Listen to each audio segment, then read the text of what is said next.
OK, ľudia, natáča to. Nový update vo Fortnite, takže...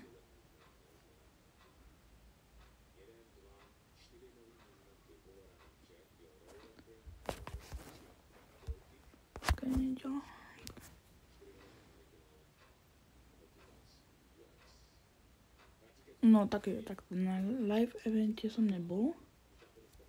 Nestiel som ho. Dostávam sa do zápchy a servery aktuálne nejdu. Servery sa majú zapnúť o 12:00.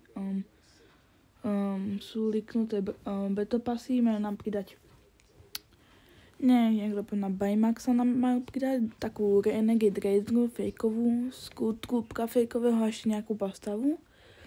Majú nám pridať nejaký starý pack, pridajú nám tie double pumpu nám pridajú. Baymax nám pridajú, co som hovoril. Takže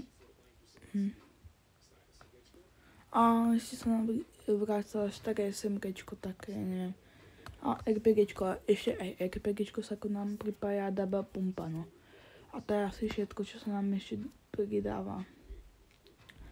Nejaké nové glidery, nový loading screen, to vidíte na Fortnite hneď. Godzilla sa nám. Jednu spoluprácu zatiaľ viem o jednej, to je ten Baymax a možno tak Godzilla ešte ako spolupráca by mohla byť, ale to úplne neviem. Máme novú mapu, tá mapa bude keby z reloadu tá mapa. Asi to tak vypadá zatiaľ. Aká bola v reloade, tak bude aj teraz v battle asi. Tak vypadá. Nevieme veľa líko, ale vieme, že bude v tom beta pasete Renegade Raider.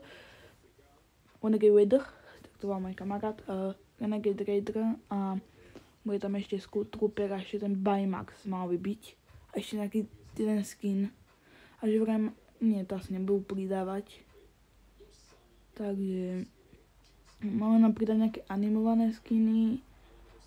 Máme nám pridať nejaké, počkaj, tam je nejaký launch. Máme nám pridať ešte, to som ani prihlásený, tak nič. A potom ešte nám majú pridať OG lokacie, OG double pumpa. Mali by nám asi vrátiť aj banána, rovno vidím v traileru. A Godzilla. Ten Godzilla sa zatiaľ hovorí, že má byť skin, ale úplne neviem. Ten skin je až moc veľký, takže sa podľa mňa nebude hravať.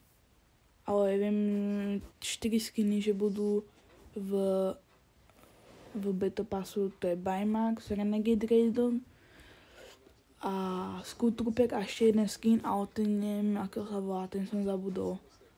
A môžu nám pridať nejaké nové ability, ako budeme skákať. Už je liknutý aj beta pass, ak chcete, môžete sa ho pozrieť. Zatiaľ čaute. Mini info.